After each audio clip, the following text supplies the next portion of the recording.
Hey guys, Sebastian Guerra here, president and partner of Guerra Wealth Advisors, where we help families get to the point where work becomes an option and not an obligation. Today we're going to be talking about the importance of building a retirement budget. This isn't like the majority of the budgets that a lot of people have heard about, but this is how to build a solid budget when it comes to the subject of retirement. So if you right now are an individual that is very much interested in the subject of retirement, investing, taxes, estate planning, legacy planning, long-term care planning, and you're entering the stage of retirement, don't forget to subscribe, where we put out videos on a weekly basis on everything that has to do with money, but specifically on how it pertains to the subject of retirement. So I recently just had a conversation with a family here at our office about how much can they spend on a monthly basis to make sure that they never run out of money. And it's probably one of the biggest concerns that people have, which is, hey, am I ever gonna run out? And so the majority of people, they actually run out of money after only 7 years of retirement, which is about 50% of the population. How do I make sure that that doesn't happen to me once I enter retirement? So I met with this family. Jane was an administrative assistant. She's making about $70,000 a year. She's currently about 63 years old, and she wants to retire in about 1 year, January 2026. Her husband is a school principal making about $150,000 a year. He's right now 65 years old, and he is planning on retiring also in about 1 year. She's going to be getting about $1,800 a month from Social Security. Her husband, Joe, is going to be getting $3,000 per month for a grand total of about $4,800.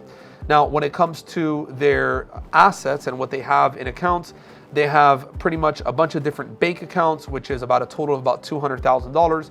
They have some money sitting inside a 401k, about $400,000 inside a 401k at Charles Schwab, $350,000 at Morgan Stanley in a traditional IRA. And then Jane also inherited an IRA from her mother, which was about $150,000. So grand total, they have $1.1 million. And their question is, do I have enough money to retire? And how much can I afford to really spend during my retirement? When I asked them the question of how much money do they need to retire, and they pretty much straight up just said, well, I need about $7,000 or $8,000 a month. And when I asked them, well, does that include traveling and food and restaurants and birthday gifts and Christmas gifts? Well, they started kind of getting a little bit stuck with that because they felt like they didn't need that much. But once I started asking them those questions, they now started second doubting their $8,000 number. So what we did is we built out a real solid retirement income budget. And after we built this whole thing out, the number actually was not $8,000 anymore. The number was almost $12,000. And you might ask, well, why is that? Well, because when you begin to add up all of these other little expenses when it comes to retirement, you'll start realizing that you're spending a lot more money than what you really think. So when it comes to their mortgage, they had about a $2,000 monthly mortgage payment. Property taxes were about $6,000 a year, which is about $500 a month. Homeowners insurance, which is about $400 a month. They had about their electric bill was about $275 a month. Water, about $80 a month. Cell phones, $180 a month. Maintenance and improvement, I think it's one of the challenges that a lot of people don't even think about. Once they enter retirement, they think that their house isn't really gonna have any repairs, but yeah, houses do break and roofs do leak, and sometimes bathrooms need to be remodeled or kitchens need to be remodeled, or you wanna buy new pieces of furniture for your living room. And all of this costs money. So usually what we always want to account that you wanna spend about 1 to maybe 2% a year for maintenance and improvement on your home. So if you have a $500,000 house, you normally want to budget anywhere between $5,000 to $10,000 a year on maintenance and improvement of your home. Now, if you have a really big expense, like you want to change out your entire roof, that might cost you $50,000 or $100,000 depending on where you live and how big your roof is. Then when it comes to internet, about $75 a month, and then also house cleaning, right? Are you going to have a person helping you out by cleaning also your home? Those are things that you want to also think about. Food. They budgeted about $1,000 on food on a monthly basis, which is about $500 for each one of them. Dining out, another question that you should be asking yourself. Am I going to be dining out 1 time a week, 3 times a week, 5 times a week? And also don't tell yourself that you're going to go out to eat less once you retire.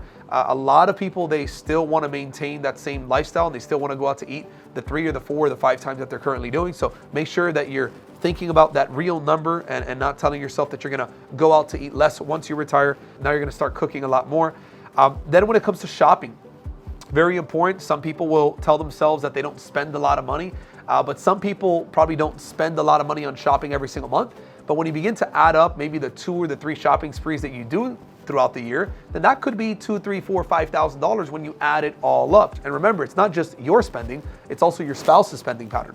Then personal care, another area that a lot of people don't really stop and think about. The fact that they get haircuts maybe every couple weeks or every couple months, maybe facials, maybe massages, all of these other additional expenses as well. You also want to make sure that you're adding that in. In their case, that was about $500 a month.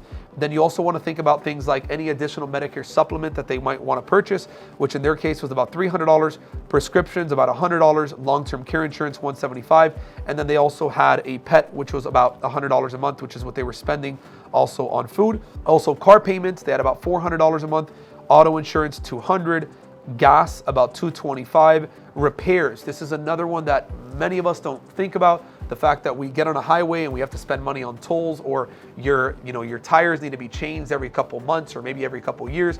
You want to make sure that you're factoring in all of those expenses as part of your repairs. Normally, I always like to account about $50 per vehicle in the house. So if there's 2 vehicles in the home, you normally want to account for about $100. Obviously, if you drive a more expensive vehicle, it might be a little bit more, but just be very realistic on what you're expecting to spend on vehicles as well. Also entertainment. You see, are you going to be doing parties at your home? You see, are you going to be celebrating New Year's or Christmas or any sort of holiday in your home? Because if that's the case, normally you're going to spend more money during that time because you're probably buying a lot of things for the home. Are you going to be going to concerts or shows? Does that cost money, or is this 100% free? So you want to make sure you're accounting for this. In their scenario, they wanted to spend about $200 a month on entertainment when it comes to parties and events. Also, when it comes to sports and hobbies, are there going to be any classes that you're going to be taking? You see, a lot of people, when they enter retirement, they might want to do yoga or Pilates or maybe have a personal trainer. So how much are you going to be spending there? Make sure you add that into your budget. Also memberships. Are you going to have a gym membership or Netflix or Amazon? Make sure you're adding that there as part of your overall spending pattern. And then vacation and travel. You see, this is a very big expense that a lot of people would like to do once they retire because they're going to have a lot more time on their hands. And if they have more time on their hands, they tend to want to travel a little bit more.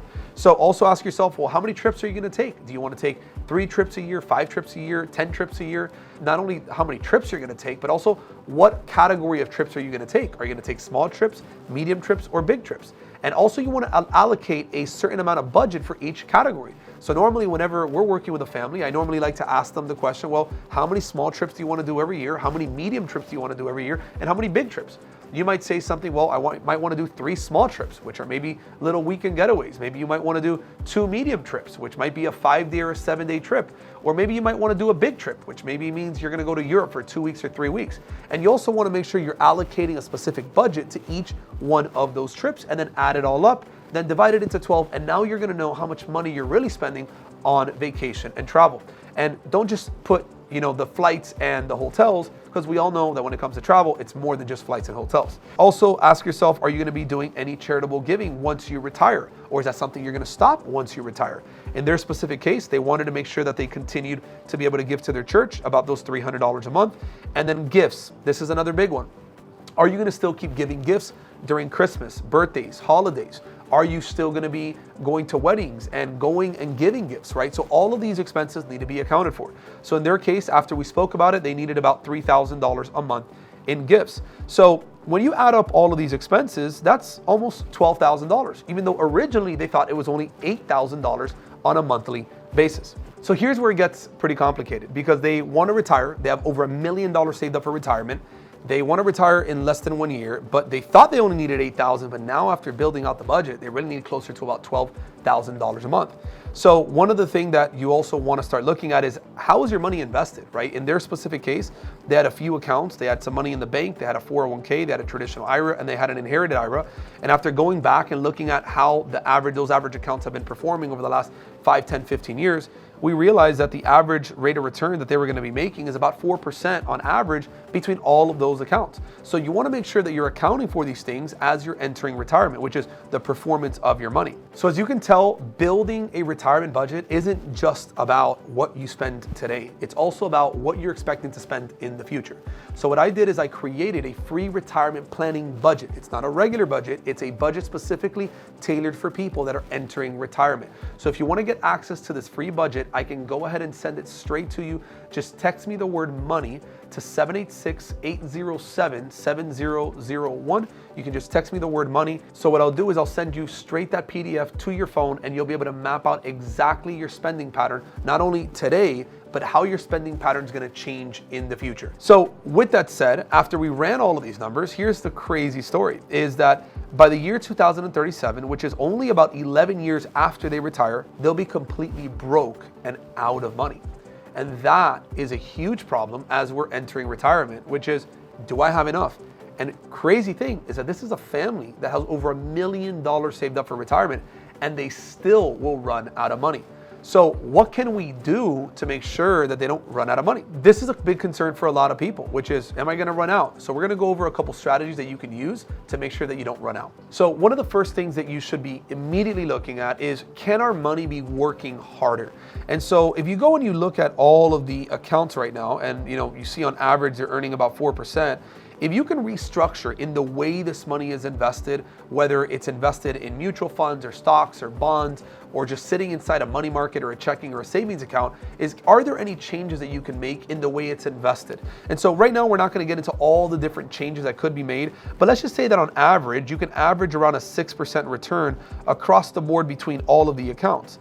Because if you can average that 6% return between every account that they have, that can drastically make an impact on how long the money is going to last. Now we just added an additional 1 to 2 years before the money runs out, just with that one small little change. So now, are there any other changes that we could make? So what I'll do is I'm going to click on this button over here, and I'm going to go to the budget. And what we said is that they need about $11,995, almost about $12,000 to pay their expenses. But there's a few things that we didn't really think about on expenses that are going to be gone in the future. For example, the mortgage in their scenario, that mortgage was going to be gone in about 10 years. So that means that 10 years from now, that mortgage of $2,000 is going to be completely gone. And on top of that, that mortgage is not going up every single month, right? Because the mortgage stays the same. Property taxes and insurance, that does go up, but the mortgage in itself is going to stay the same for the next 10 years. So that's an expense they're not going to need to worry about. Another expense they're not going to need to worry about is also their car payment, right? That car payment is not going to go up every single month. That car payment stays the same until the loan is done, but that loan was going to be paid off in about 1 year. So now with that one change, could that make an impact in how long the money lasts? And then the other was the topic of vacation. You see, most people, when they enter retirement is kind of broken up into 3 different phases.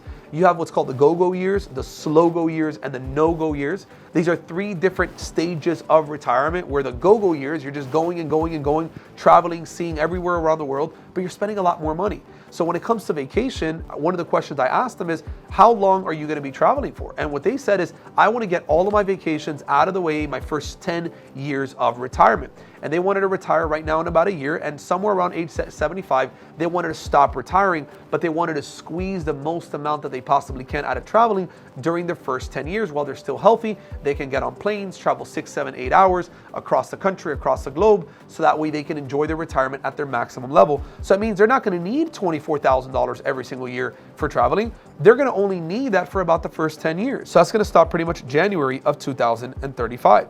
So just with those 3 changes, now when we go down here to the bottom and we look at, okay, well, cars are going to be completely wiped out in about 1 year. We don't have a mortgage. Also, the vacations are going to be gone in about 10 years, so we don't need to worry about that. And then the mortgage, we also said, is going to be completely gone also in about 10 years.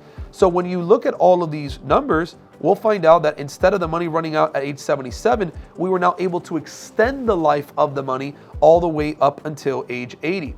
Another thing that we want to also look at is contributions. Can you be saving a little bit more? You see, if you're 5 or 10 or 15 years away from retirement and you're stacking and adding more money to your investment accounts, that's going to help you get to that certain amount of money that you need so you can make sure that your money doesn't run out in the middle of retirement. Now, if you're 6 months away or 3 months away from retiring, the reality is that 3 months, 6 months, or 9 months isn't going to make a big impact on how long your money's going to last. It's those of you that still have 5, 10, 15 years away from retiring.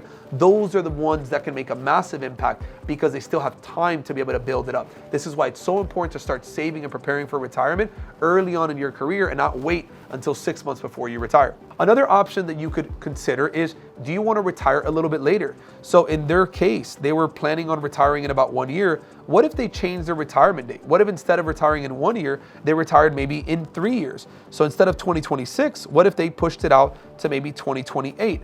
And just by making those two changes, that will obviously make a big dent on how long the money's gonna last. So instead of the money running out at age 84, now the money runs out at age 89. So every one of these little changes is gonna make a dent on how long the money's gonna last, and we can make sure that we don't run out of money.